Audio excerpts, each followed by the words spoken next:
नमस्कार साथियों, प्रताप क्लासेस के यूट्यूब प्लेटफॉर्म पर आप सभी का हार्दिक स्वागत है। तो चतुर्थ श्रेणी कर्मचारी भर्ती परीक्षा के लिए स्पेशल हम सामान्य विज्ञान की बात कर रहे हैं। कल हमने बात की थी भौतिक व रासायनिक जितनी भी परिवर्तन है, अभिक्रिया है, उनके बारे में बात की। आज बात करेंगे दूसरा टॉपिक इसमें सिलेबस में धातु, अधातु और प्रमुख यौगिक। ठीक है, ये टॉपिक दिया हुआ है। तो इसमें टॉप 50 क्वेश्चनों की हम बात करेंगे। वीडियो नंबर 2 आ चुका है और ये धातु, अधातु और प्रमुख यौगिक से संबंधित कर्मचारी चयन बोर्ड और आरपीएससी, कांस्टेबल, जेल प्रहरी जो भी एग्जाम हुए हैं जहाँ पे साइंस के क्वेश्चन पूछे गए हैं धातु अधातु से, तो हम उनकी सब प्रश्नों की बात करेंगे जो हमारे चतुर्थ श्रेणी कर्मचारी परीक्षा के लिए बहुत ही महत्वपूर्ण होने वाले हैं। तो सभी साथी वीडियो को लाइक करें, शेयर करें और चैनल पर नए हैं तो चैनल को सब्सक्राइब कर लें। जैसे ही वीडियो अपलोड करेंगे आपके पास नोटिफिकेशन पहुंच पाएगा। तो परीक्षा से पहले आपको एक बार इन प्रश्नों को देखकर जरूर जाना है और आपको हूबहू प्रश्न देखने को मिलने वाले हैं। तो बात करते हैं आज के पहले प्रश्न की।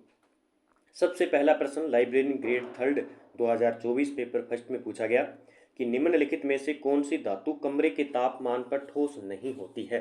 कमरे के तापमान पर पारा, एल्यूमिनियम, प्लेटिनम और कैंडियम। हमें बताना है कि कौन सी धातु जो है कमरे के तापमान में ठोस नहीं रहती है। तो इसमें आंसर हो जाएगा पारा। ठीक है, पारा को मरकरी के नाम से जाना जाता है, Hg इसका सिंबल है। ठीक है, ये आपको याद रखना है। देखिए व्याख्या, पारा एक भारी चमकीली धातु होता है जो कमरे के तापमान पर तरल अवस्था में पाती है। ठोस अवस्था में न पाकर यह किसी होती है, तरल अवस्था में पाई जाती है। ठीक है, पारा का उपयोग कहाँ पे किया जाता है, ये भी प्रश्न पूछा जाता है। थर्मामीटर है, बेरोमीटर है, मैनोमीटर है, मरकरी स्विच आदि में जो है इस पारे का उपयोग किया जाता है। ये आपको याद रखना है। ठीक है, क्योंकि यहाँ से एग्जाम में प्रश्न आता ही आता है। तो याद रखना कि कमरे के ताप पर द्रव अवस्था में पाई जाती है, तरल अवस्था में, तो वो हो जाएगा पारा आपका Hg। देखिए थोड़ी सी हम चर्चा कर लेते हैं कि धातु क्या होती है, अधातु क्या होती है। सबसे पहले हम धातु की बात करें, तत्व जो इलेक्ट्रॉन देने की प्रकृति रखते हैं वे क्या कहलाते हैं, धातु कहलाते हैं। जैसे सोडियम, मैग्नीशियम, कैल्शियम, आयरन, ये क्या है, सारे के सारे धातु के उदाहरण हैं। आधुनिक आवर्त सारणी में धातु तत्व बाईं ओर और मध्य इस साइड इस प्रकार आवर्त सारणी होती है। तो इस साइड के जो है और इस साइड के बीच के मध्य के ये सारी की सारी क्या धातुएं होती है।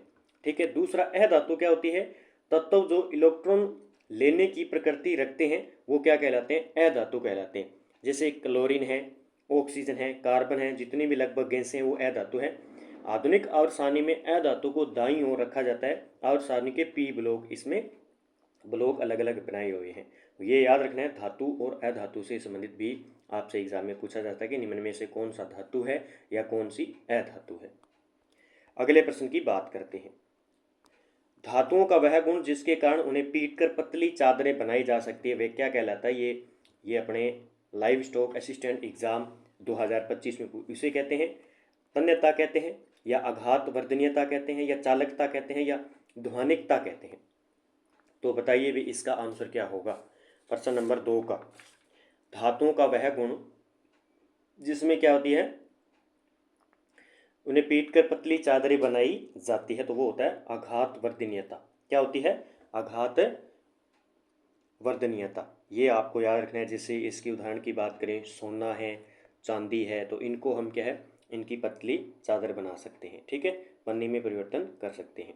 अब आगे हम तथ्य की बात करते हैं, तन्यता क्या होता है। सबसे पहले आघात वर्धनीयता, यह धातुओं का वह गुण है जिसके कारण उन्हें पीटकर पतली चादरों में बदला जा सकता है, जैसे सोना चांदी को पतली पन्नी में परिवर्तन करना। फिर यहाँ पे ऑप्शन में हमारे पास है तन्यता। इस प्रकार के ऑप्शन आपको मिलेंगे वहाँ पे। धातुओं को खींचकर तार बनाने का गुण क्या कहलाता है, तन्यता। चालकता क्या होती है, धातुओं में विद्युत व ऊष्मा का संचरण का गुण क्या होता है, चालकता होती है। और ध्वनिकता होती है, धातुओं के टकराने पर ध्वनि उत्पन्न करने का गुण ध्वनिकता होती है। तो ये चीज़ें भी आपको साथ साथ में पढ़नी है।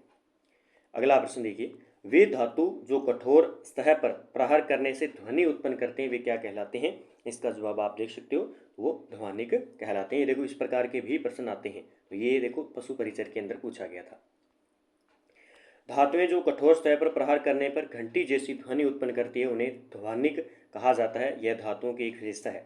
फिर चमकीले धातुओं की चमक को दर्शाता है, चमकीले। आघातवद्य धातुओं को पीटकर पतली चादर बनाना, और तन्य धातुओं के तार में खींचने की क्षमता, ये सेम आ गया।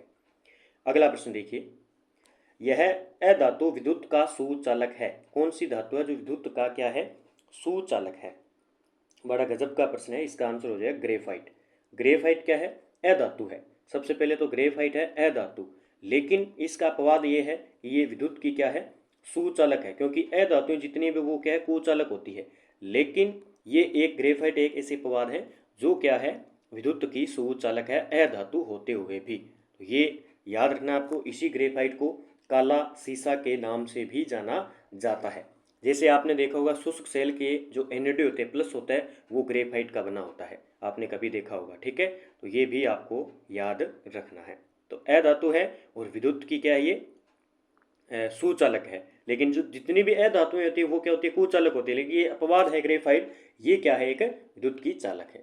दूसरा यहाँ पे हमारे पास ऑप्शन है ब्रोमीन।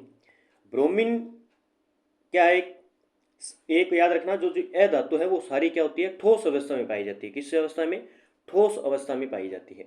ठीक है, लेकिन अपवाद रूप में एक ब्रोमीन ऐसी जो है धातु है वो क्या है, द्रव अवस्था में पाई जाती है। ये भी पॉइंट आपको याद रखना है। ब्रोमीन क्या है, एकमात्र ऐसी है जो द्रव अवस्था में पाई जाती है। ठीक है, अब बात करते हैं अगले प्रश्न की। निम्नलिखित में से कौन सी मिश्र धातु नहीं है? यहां से एक प्रश्न आएगा, मिश्र धातु कौन सी है, यानी दो मिश्रण को मिलाकर एक धातु बनाई जाती है। स्टेनलेस स्टील है, मरकरी, पारा, पीतल, कांस्य, इनमें से बताइए कि कौन सी मिश्र धातु नहीं है, मिश्र धातु नहीं है इसमें से। तो कौन सी हो जाएगी, पारा। मरकरी क्या है, एक मिश्र धातु नहीं है। स्टेनलेस स्टील बनाया जाता है, पीतल की बनाई जाती है। ठीक है, अब हम बात करते हैं तथ्य की कौन कौन सी मिश्र धातुएं हैं। क्या होती है मिश्र धातुएं? मिश्र धातु दो या अधिक धातुओं यानी धातु और अधातु का मिश्रण होता है मिश्र धातु। अब स्टेनलेस स्टील किसका बना होता है, पीतल यानी तांबा प्लस जस्ता का, ये याद रखना है, ये सीधा का सीधा पूछा जाएगा। कांस्य किससे बनता है, तांबा प्लस टीन मिश्र धातु है। तांबा और टीन को मिलाकर क्या बनाया जाता है, कांस्य बनाया जाता है। मरकरी पारा एक शुद्ध धातु है, न कि मिश्र धातु, ये हमें पता लग गया। घंटा या बेल धातु किसकी बनी होती है, जो हम बेल बजाते हैं, तो ये तांबा प्लस टीन होता है इसमें। और फ्यूज तार के अंदर टीन व लेड होता है। ये सारी चीज़ें इंपॉर्टेंट याद रखनी है। मैं थोड़ा सा और बता देता हूँ। जैसे पित्तल, सबसे पहले ज़्यादा प्रश्न आता है पित्तल का, तो पित्तल बना होता है तांबा प्लस जस्ता। ठीक है, तांबा प्लस जस्ता याद रखना है पित्तल। फिर आता है कांसा। ठीक है, कांसा किसका बना होता है, कांसे के बर्तन होते हैं ना, इसमें होता है तांबा प्लस टीन, कांसे के साथ में टीन होगा, पित्तल के साथ में तांबे के साथ जस्ता होगा। ठीक है, और फ्यूज तार के अंदर टीन प्लस लेड, ये याद रखना है। एक बहुत बार एग्जाम में पूछा जाता है अपने नाइक्रोम। ठीक है, नाइक्रोम के अंदर कौन कौन सी धातु होती है, एक तो होता है निकिल, कौन सी, निकिल धातु होती है। एक होता है क्रोमियम इसमें, ठीक है, क्रोमियम धातु होती है। एक होता है लोहा और कार्बन प्लस में यौगिक अन्य मिश्रण मैग्नीशियम। ये जो है नाइक्रोम के अंदर मिले, ज़्यादातर याद रखना निकिल, क्रोमियम और लोहा। ठीक है, तो इसमें निकिल की मात्रा 62% होती है, लोहा इसमें 24% होता है। तो ये भी आपको थोड़ा सा याद रखना है। अगला प्रश्न देखिए, स्टेनलेस स्टील को लोहे में निम्न में से मिलाकर बनाया जाता है। क्या बनाया जाता है, कार्बन, निकेल व क्रोमियम, मैग्नीशियम, मैंगनीज, इसमें बताइए। देखो प्रश्न आ गया ना, तो ये पूछा गया एनिमल में।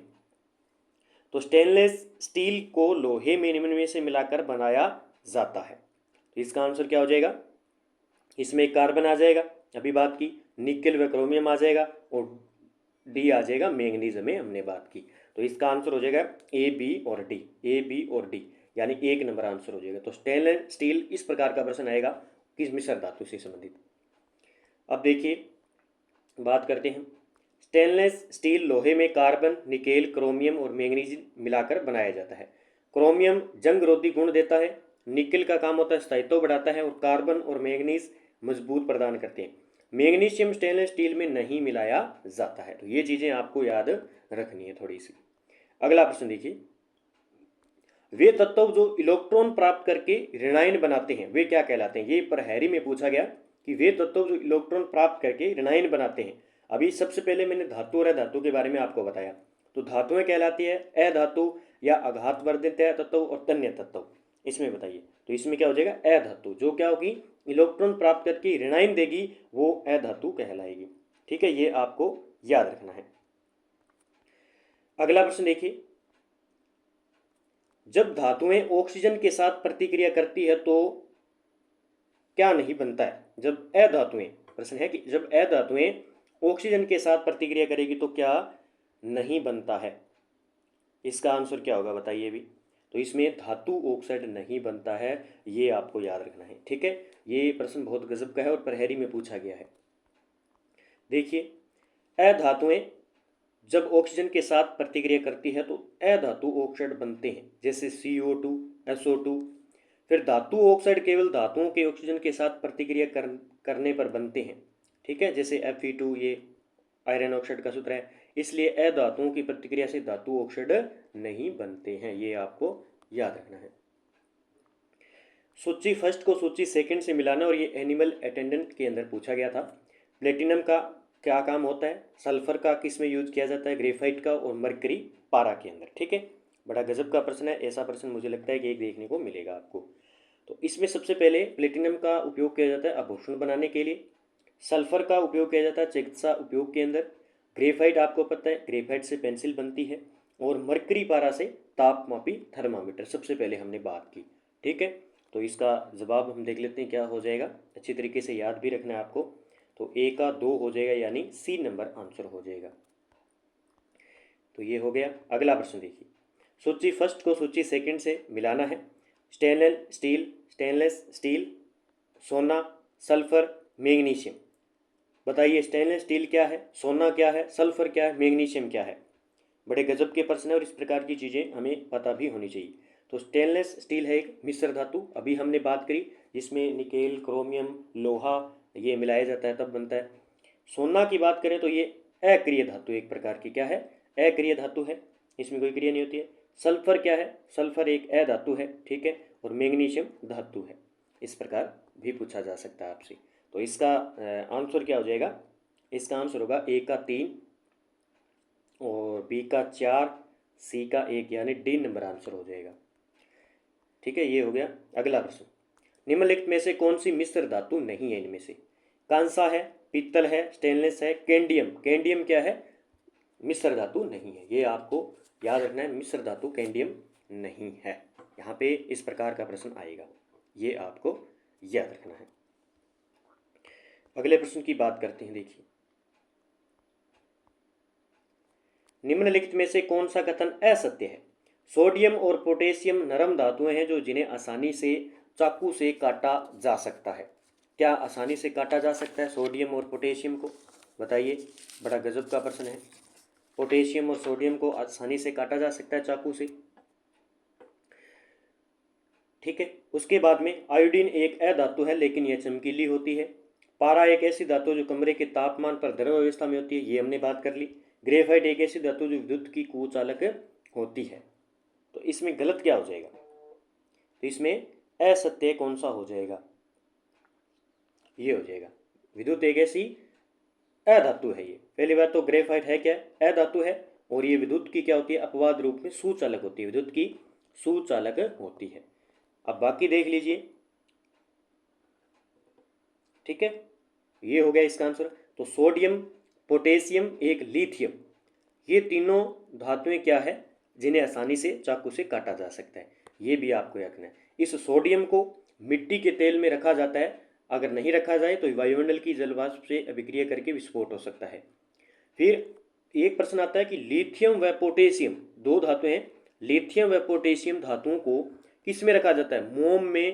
मोम में लपेट कर रखा जाता है, क्योंकि ये वायु के साथ में क्या कर लेते हैं, क्रिया कर लेते हैं। तो ये चीज़ें याद रखनी है, ठीक है। और आयोडीन एक अधातु है लेकिन यह चमकीली होती है। पारा एक ऐसी धातु है जो कमरे के तापमान पर द्रव अवस्था में पाई जाती है। तो इसमें 4 नंबर गलत हो जाएगा। अगला, निम्नलिखित में से कौन सी सर्वाधिक तन्य धातु है? ये तो आपको पता ही होगा, तन्य धातु होगी सोना। इसमें कौन सी होगी? तन्य धातु होगी सोना, ठीक है। इसका जवाब तो आप आराम से दे सकते हो। अगला प्रश्न देखिए, बड़ा गजब का प्रश्न है। निम्नलिखित में से कौन सी धातु इसके निम्न गलनांक के कारण हथेली पर रखने पर पिघल जाती है? यहाँ पे पिघल जाती है। मैग्नीशियम, पारा, मरकरी, कैल्शियम, गैलियम। तो यहाँ पे आंसर होगा अपना गैलियम, ठीक है।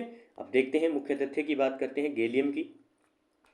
गैलियम का गलनांक होता है 29.76 डिग्री सेल्सियस, जो मानव शरीर के तापमान का लगभग 37 डिग्री सेल्सियस। अब प्रश्न ये भी बन सकता है कि मानव शरीर का सामान्य तापमान रहता है अपने 37 डिग्री सेल्सियस, ये भी याद रखना है, इसलिए इसे हथेली पर रखने पर पिघल जाता है।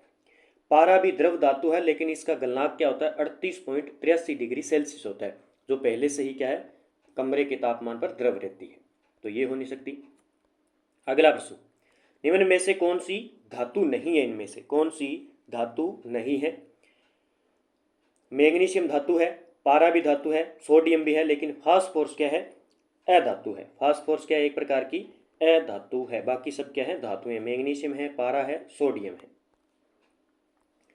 अगला प्रश्न देखिए, थोड़ी इसमें आपको बता देता हूँ कि अधातुएं कौन कौन सी होती है। देखिए अधातुओं की हम बात करें, अधातुएं कौन कौन सी होती है अधातुएं, ठीक है। इसमें हाइड्रोजन है, जितनी भी लगभग गैस है वो क्या होती है सारी अधातुएं, हाइड्रोजन, ठीक है, ये जितनी भी है। फिर इसके बाद में फ्लोरीन गैस है, नियोन भी क्या है अधातु है, फास्फोरस आ गया अभी हमने बात की, और सल्फर आ गया, ठीक है, क्लोरीन आ गया, क्लोरीन हो गया, ये भी एक गैस है। और सल्फर क्या है, सल्फर एक ठोस धातु है। आर्गन है, ये अधातु है। फिर एक क्रिप्टन, ठीक है, क्रिप्टन एक गैस है, वो भी क्या है अधातु है। और ब्रोमीन एक अधातु है, हमने बात की। और आयोडीन एक अधातु है, आयोडीन पूछा जाए तो भी क्या है एक अधातु है। और रेडोन जो अभिक्रिया है, रेडोन क्रिया है, रेडोन एक गैस है, वो भी क्या है अधातु है। बोरोन है, सिलिकॉन है, तो ये सारी की सारी क्या है अधातु है, ठीक है। लगभग गैसें जितने भी है वो सारी की सारी अधातु हैं। और धातु के अंदर बात करें जैसे सोना है, चांदी है, लोहा है, तांबा है, एल्यूमिनियम है, जिंक है, टीन है, पारा है, सोडियम है, पोटेशियम है, ये सारी की सारी धातुएं हैं, ठीक है। अब अगला प्रश्न हमारे पास कार्बन है, सीईटी में पूछा गया था, तो कार्बन की हम बात करें, कार्बन क्या है, तो इसका आंसर हो जाएगा चतुस्संयोजक, ठीक है। क्या हो जाएगा चतुस्संयोजी होता है, यानी कार्बन परमाणु में 4 सहसंयोजकता इलेक्ट्रॉन होते हैं इसमें, जिसके कारण ये क्या करता है 4 अन्य परमाणुओं के साथ में सहसंयोजक बंधक बना लेता है। तो ये भी आपको थोड़ा सा याद रखना है, ये प्रश्न बार बार आता है, ठीक है।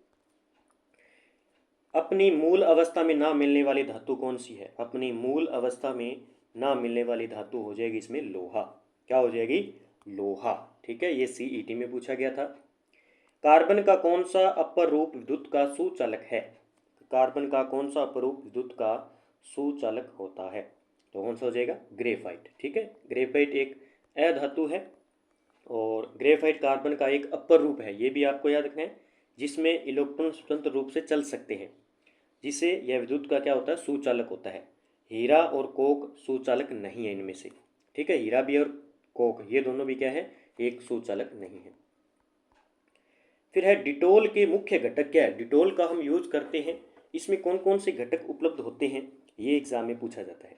तो इसमें क्लोरा रोक्सीलोन और टर्पिनियोन, ये जो है इसके 2 मुख्य घटक होते हैं जो कीटाणु रोधी गुण प्रदान करते हैं, ये याद रखना है, एग्जाम में पूछा जा सकता है। प्राकृतिक रबड़ निम्नलिखित में से एक का बहुलक है, निओप्रीन, आइसोप्रीन, ब्यूना एन और कैप्रोलैक्टम। इसका आंसर क्या होगा, तो आइसोप्रीन, आइसोप्रीन प्राकृतिक रबड़ का बहुलक है, याद रखना है आपको, ठीक है। इसमें C5H8 इसका सूत्र है जो बहुलक से बनता है, इसे पॉली आइसोप्रीन कहा जाता है। आइसोप्रीन रबड़ का मुख्य घटक है जो लचीलापन और मजबूत बनाता है ये रबड़ को।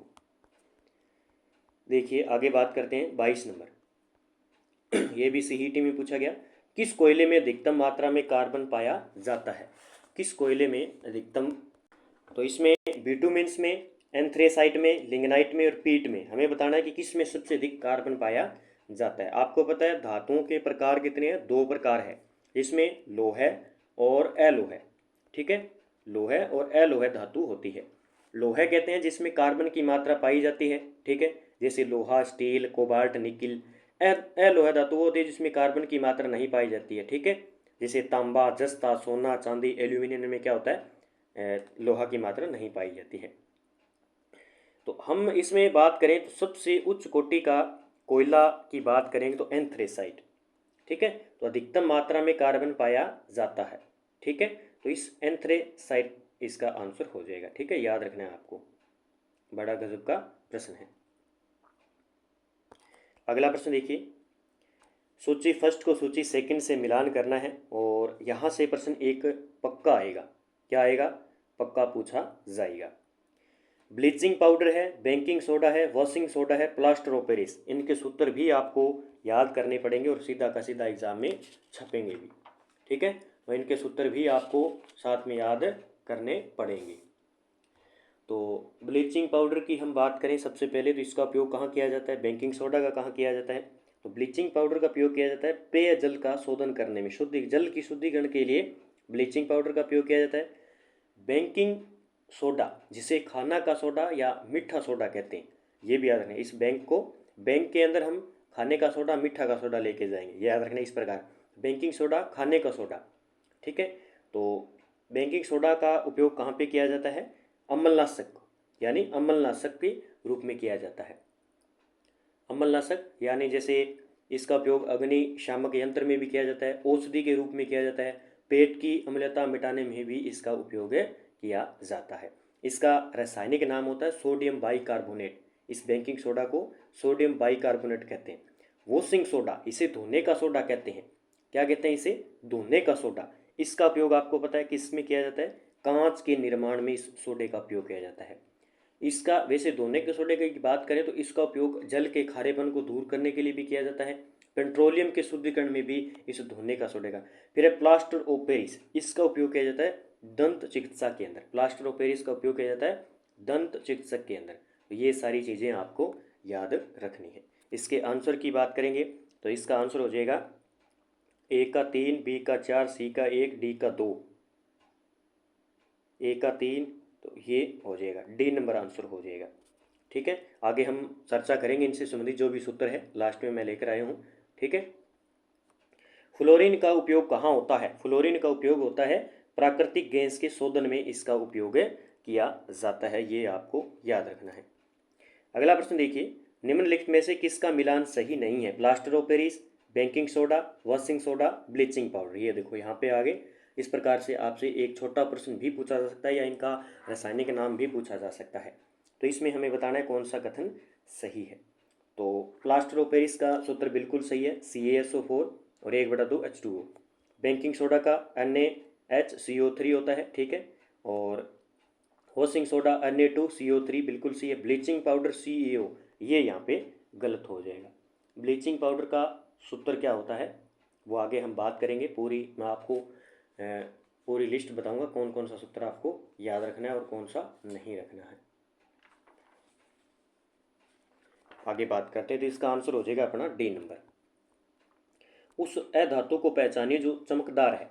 चमकदार कौन सी हो जाएगी? आयोडीन, ठीक है। आयोडीन क्या है? एक चमकदार अधातु है, ये भी याद रखना है आपको, ठीक है।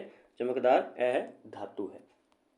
अगला प्रश्न देखिए, निम्नलिखित में से कौन सी धातु चाकू से सरलतापूर्वक काटी जा सकती है? अब अधातु का आपको बस इतना याद रखना है कि जितनी भी गैसें हैं वो सारी अधातु है, एक आध को अपवाद करके बाकी जितनी भी गैसें हैं वो सारी की सारी अधातु है।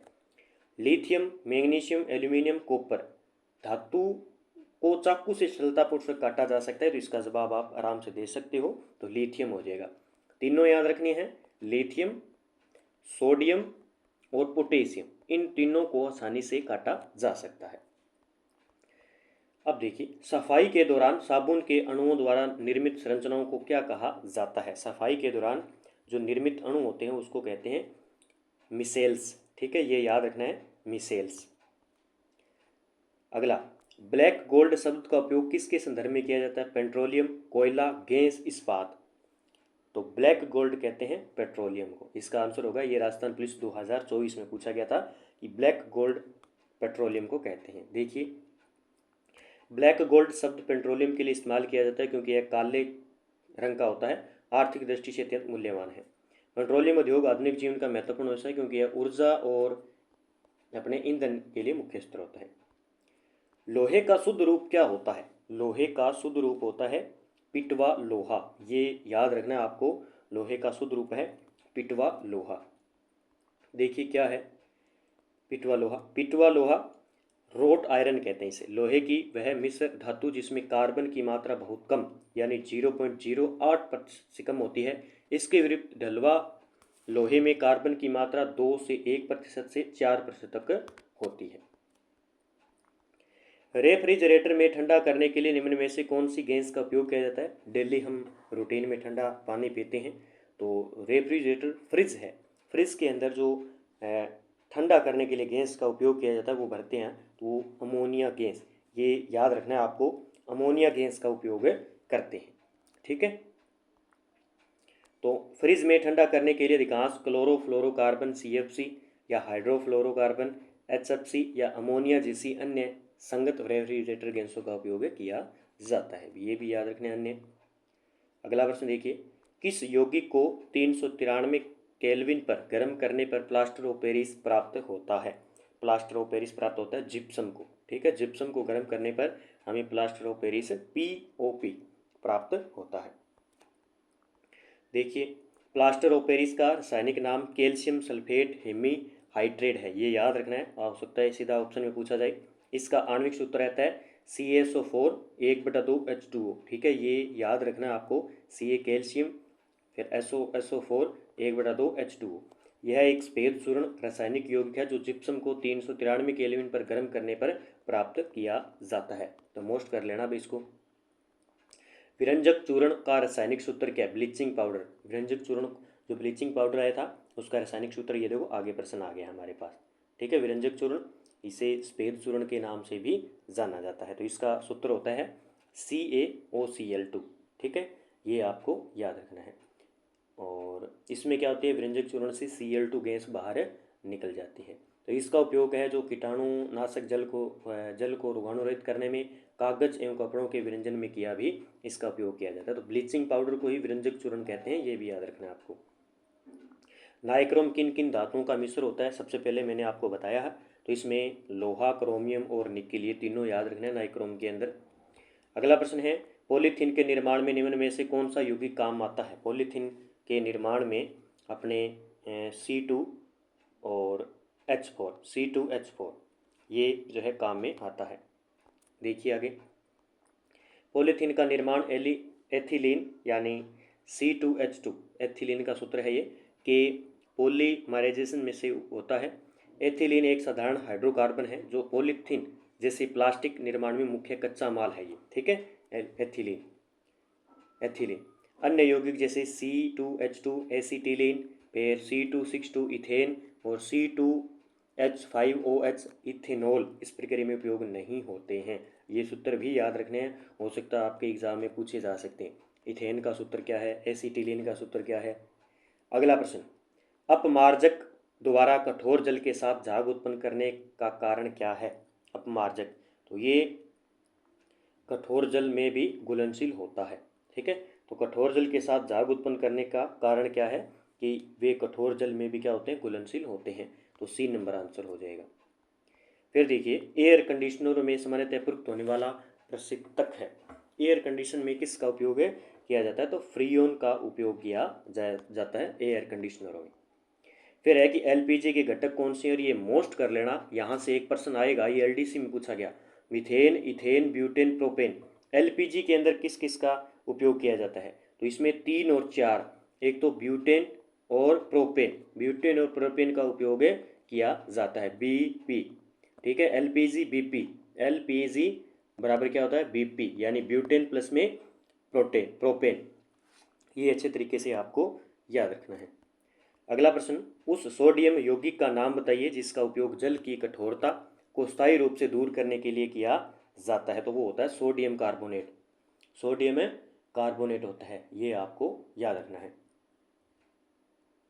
सोडियम कार्बोनेट होता है। अच्छे तरीके से इसको भी आपको याद रखना है। सोडियम हाइड्रोजन कार्बोनेट को सामान्यतः कहा जाता है, ये तो बताया था, तो बेकिंग सोडा हो जाएगा। ठीक है, अगला प्रश्न देखिए, धावन सोडा यानी धोने का सोडे का रासायनिक नाम क्या है?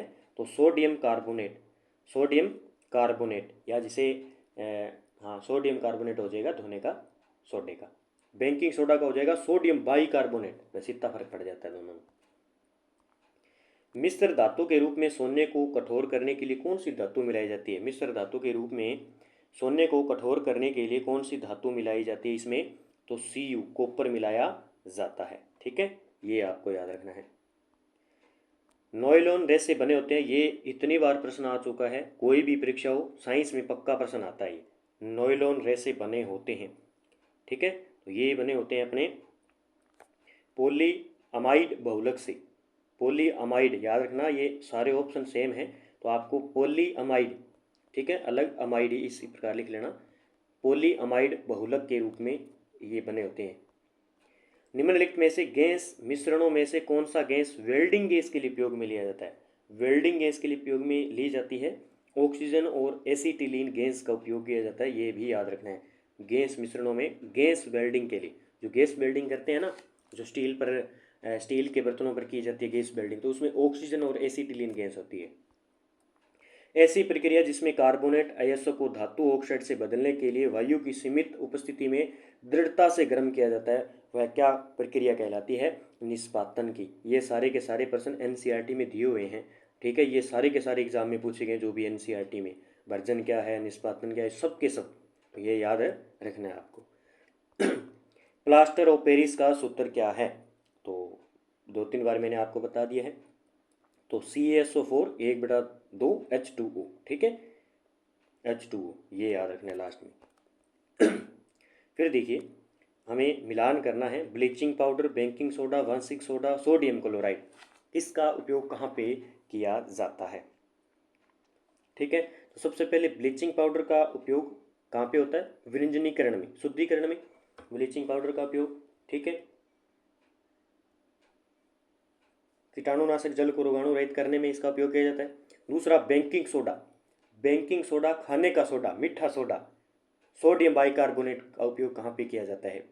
इसका जवाब दीजिए, बी नंबर का आंसर होगा एंटासिड के अंदर। किसमें? एंटासिड के अंदर। फिर वॉशिंग सोडा, ठीक है, ये भी याद रखना है, इसका उपयोग कहाँ किया जाता है? वॉशिंग सोडा का इसका उपयोग किया जाता है कांच बनाने में, और सोडियम क्लोराइड का उपयोग H2 और Cl के उत्पादन में किया जाता है।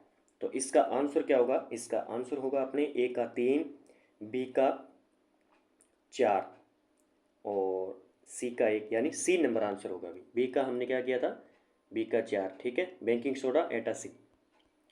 अगला प्रश्न देखिए, कार्बन डाइऑक्साइड में कार्बन और ऑक्सीजन के द्रव्यमान का अनुपात क्या है? स्कूल लेक्चरर में पूछा गया था, तो ये है 3:8। ठीक है, 3:8 हो जाएगा। पृथ्वी या धरती पर अधिकतम घनत्व वाला पदार्थ कौन सा है? अधिकतम घनत्व वाला पदार्थ है ओस्मियम। कौन सा हो जाएगा? ओस्मियम हो जाएगा, ये आपको याद रखना है। अब इसमें कुछ मैं चीज़ें आपको बता देता हूँ। जैसे सबसे हल्की धातु आपसे पूछे, सबसे हल्की धातु कौन सी है? तो लिथियम। धातु पूछा जाए तो लिथियम, और अधातु पूछा जाए तो हीलियम गैस हो जाएगी सबसे हल्की। और सबसे भारी धातु कौन सी होती है जिसमें वजन होता है? वो होता है ओस्मियम। ठीक है, जो ये प्रश्न होता है, घनत्व भी होता है। और सबसे आपसे पूछे कठोर धातु कौन सी होती है? तो प्लेटिनियम। कौन सी? प्लेटिनियम, जिसे सफेद सोना के नाम से जाना जाता है। सबसे नरम धातु हो जाएगी अपने सोडियम को कहते हैं। ये चीज़ें भी आपको साथ साथ में याद रखनी है। आगे बात करते हैं, अगला प्रश्न, कांसे की मूर्ति में ज़्यादातर क्या होता है? कांसे की जो मूर्तियाँ बनी होती हैं उसमें ज़्यादातर कॉपर और टीन होता है। ठीक है, तो कांसा बनता है, ये याद रखना है आपको। मोबाइल फ़ोन की बैटरी में निम्न में से कौन सी धातु का प्रयोग प्रमुखतः किया जाता है? तो आपको पता है लिथियम की बैटरियाँ जो है उपयोग में लाई जा रही है। आलू के चिप्स आदि खाद्य पदार्थों को खराब होने से बचाने की उनकी पैकेज में किस नामक अक्रिय गैस का उपयोग किया जाता है? तो इसमें नाइट्रोजन का उपयोग किया जाता है, ये मोस्ट कर लेना, नाइट्रोजन का उपयोग किया जाता है अभी। ठीक है, आलू की चिप्स आदि खाद्य पदार्थ बचाने के लिए। निम्न में से कौन सी गैसें अम्लीय वर्षा के लिए मुख्यतः उत्तरदायी है? अम्लीय वर्षा तो वो होती है सल्फर डाइऑक्साइड और नाइट्रस ऑक्साइड। ठीक है, ये आंसर हो जाएगा, सल्फर ऑक्साइड और नाइट्रस ऑक्साइड। सिरके में पाया जाने वाला अम्ल कौन सा है? तो एथेनोइक अम्ल पाया जाता है। सिरके का उपयोग अचार बनाने में किया जाता है। फलों को कृत्रिम रूप से पकाने के लिए कौन सी गैस प्रयुक्त की जाती है? ये भी बड़ा गजब का प्रश्न है। तो एसीटिलीन जो है गैस का उपयोग किया जाता है। निम्न में से किस धातु का इस्तेमाल सबसे सामान्यतः स्टोरेज वेंट्री में की जाती है? तो स्टोरेज वेंट्री में लेड का उपयोग किया जाता है। निम्नलिखित में से धातुओं का कौन सा युग्म मुलायम धातुओं का उदाहरण है? मुलायम धातुओं का उदाहरण है तो इसमें लिथियम और पोटेशियम, जिसे हम आसानी से चाकू से भी काट सकते हैं। ठीक है। आगे देखिए, धातुओं में विद्युत चालकता का सही क्रम क्या है? तो इसमें सही क्रम क्या हो जाएगा? चांदी, उसके बाद तांबा, फिर एल्यूमिनियम, फिर टंगस्टन। तो सी नंबर इसका आंसर हो जाएगा। अब देखिए कुछ सूत्र है जो एग्जाम की दृष्टि से महत्वपूर्ण होने वाले हैं। धोने के सोडा का रासायनिक सूत्र है Na2CO3, Na2CO3 माइनस ये 10H2 हो। ठीक है। कास्टिक सोडा का रासायनिक सूत्र है NaOH। बेकिंग सोडा का रासायनिक सूत्र है NaHCO3। ये याद रखना है, बेकिंग सोडा खाने का सोडा।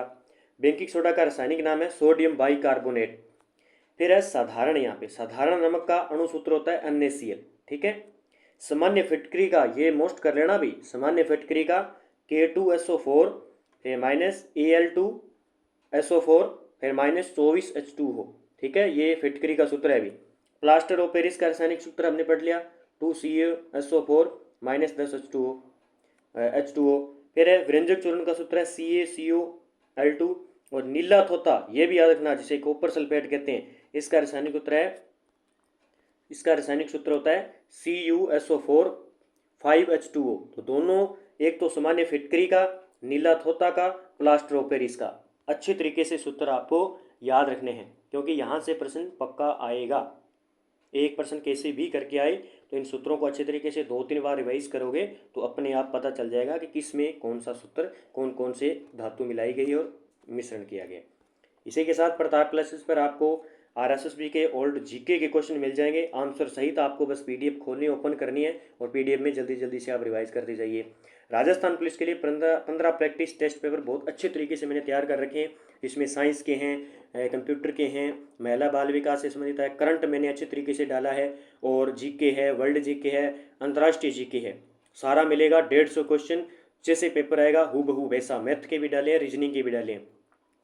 चतुर्थ श्रेणी के लिए भारत व राजस्थान की करंट अफेयर्स ले सकते हो आप। SI के लिए स्पेशल जो साथी SI की तैयारी करें उनके लिए करंट अफेयर्स टेस्ट सीरीज है। और रीट मेंस जो साथी SST की एग्जाम की तैयारी कर रहे हैं, मेरे साथ जुड़ जाइए। प्रत्येक SST के टॉपिक वाइज टेस्ट अच्छे तरीके से दे रहा हूँ, साथ में फैक्ट भी दे रहा हूँ, एक भी क्वेश्चन बाहर नहीं जाएगा। बेस्ट बुक्स प्लस में NCERT मिक्स करके अच्छे तरीके से क्वेश्चन बना रहा हूँ। तो आज से जुड़ जाइए और अच्छे तरीके से तैयारी कीजिए SST की।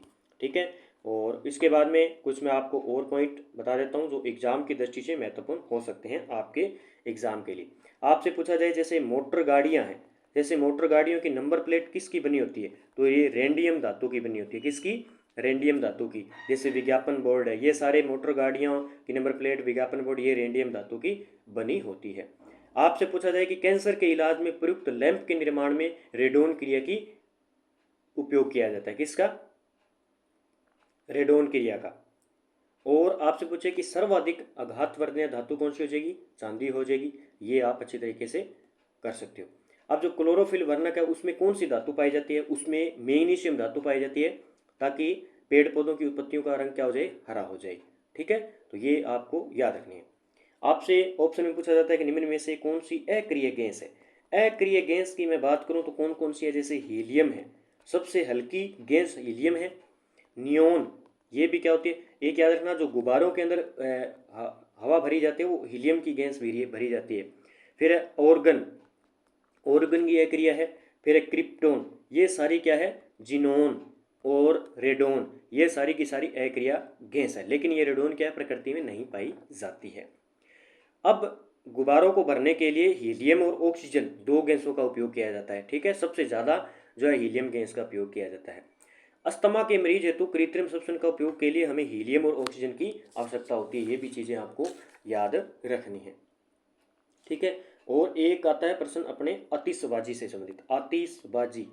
ठीक है, आतिशबाजी से प्रश्न की बात करेंगे तो इसमें जो रोशनी होती है रोशनी के अंदर दो कलर होते हैं, जैसे लाल रंग, लाल रंग किसके कारण आता है? स्ट्रोसियन के कारण। और एक आता है इसमें हरा रंग, हरा रंग आता है बेरियम, बेरियम धातु के कारण। तो ये भी चीज़ें आपको याद रखनी है थोड़ी सी। बाकी आप पढ़ते रहो अच्छे तरीके से, इन प्रश्नों को निकाल लो। और आपको लगता है कुछ और पढ़ना चाहिए तो आप बुक्स को अच्छी तरीके से पढ़िए, एनसीईआरटी की बुक पढ़िए, वहाँ से सारा मैटर मिल जाएगा आपका। बाकी आपने लगभग ये प्रश्न निकालिए तो लगभग आपके डाउट क्लियर हो जाएंगे, और सारे प्रश्न आए हुए हैं एग्जाम में, हूबहू आपको वहाँ पे देखने को मिलेंगे, बस आपको एक बार रिवाइज करना पड़ेगा। तो जय हिंद जय भारत दोस्तों, मिलते हैं अगली वीडियो के साथ में। अगला टॉपिक होगा हमारा अनुवांशिकता, ठीक है। उसके बाद में हमारे मानव शरीर के रोग है जितने भी है उसके बारे में चर्चा करेंगे। तो सारे टॉपिक हम क्लियर करेंगे अच्छे तरीके से, जो भी प्रश्न आए हुए हैं, ताकि आपको वहाँ पे हेल्प मिल सके एग्जाम में। तो जय हिंद जय भारत दोस्तों।